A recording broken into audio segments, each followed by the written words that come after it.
more coal availability and also more coal availability at market prices. So this will be far more efficient and more people can get to using it. Liberalized entries will be allowed for people to participate for a range of coal blocks, and for those who produce well before the deadline, incentives also will be given.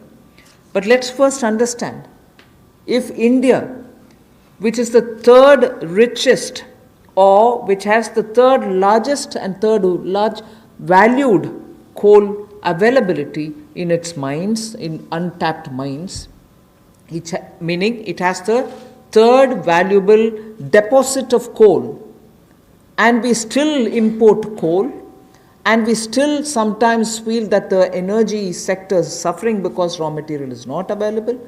So regulations are required, and this line you would recall I have said day before yesterday, I have also said yesterday, regulations are required when there is a shortage.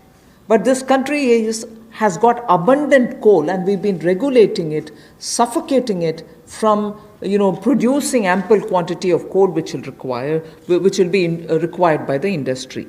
Economy can be benefiting from this kind of opening up. Of course, we are conscious that coal is not so environment friendly. So in order to have coal converted into gas, we are providing incentive so that coal is also used, but the environment commitments of India are honored, and we benefit from gasification of coal.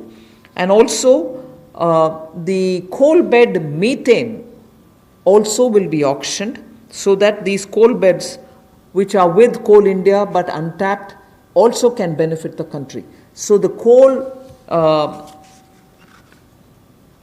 coal bed methane extraction also will happen through auctioning.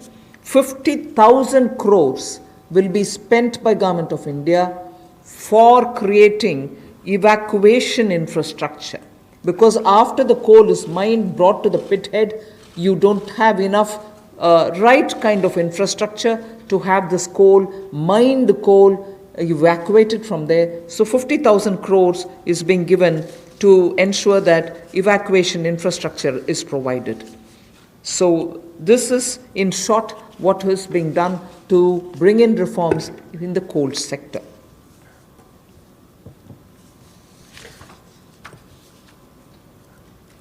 कोयला उत्पादन के क्षेत्र में आत्मनिर्भरता हमारी कैसे बने, और केवल उतना ही कोयला बाहर से लाया जाए जिसकी आवश्यकता है, जो यहाँ पर उपलब्ध नहीं है। दुनिया के पहले 3 सबसे बड़े भंडारण क्षमताओं में जहाँ पर कोल ब्लॉक्स है, यानी कि जहाँ पर कोयला है, उसमें भारत आता है।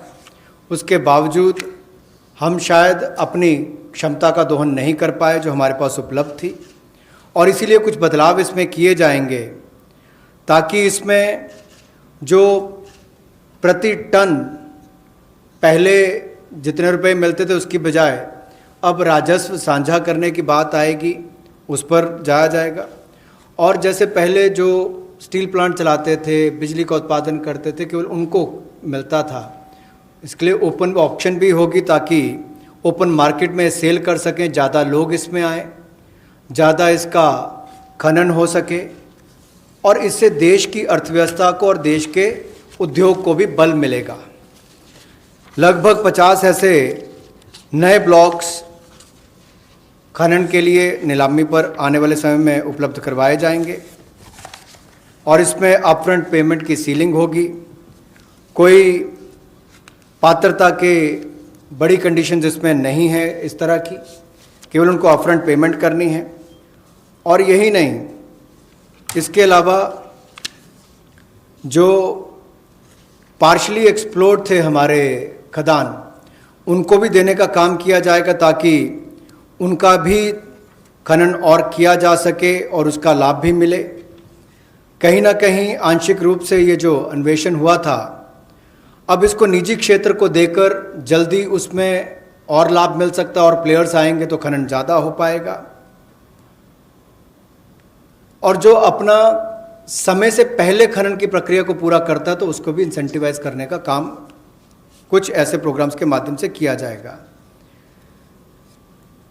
गैसिफिकेशन के लिए नई अलॉटमेंट्स की जाएंगी ताकि अलग अलग इसमें डाइवर्सिफाइड अपॉर्चुनिटीज़ मिल सकें उनको।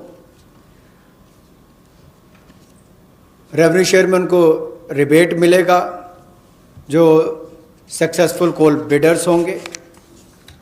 और यही नहीं, इसके इंफ्रास्ट्रक्चर के डेवलपमेंट के लिए, आधारभूत ढांचे के डेवलपमेंट के लिए लगभग 50,000 करोड़ रुपया खर्च होगा।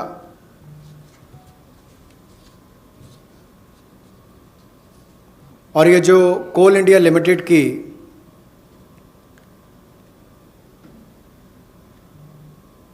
एनहांस्ड एवैक्यूएशन की हम बात करते हैं, NCIL जो कोल इंडिया लिमिटेड की जो खदानें हैं उसके लिए भी कोल प्रोडक्शन प्राइवेट ब्लॉक्स को दी जाए, उसके लिए भी इसमें अवसर उपलब्ध होंगे।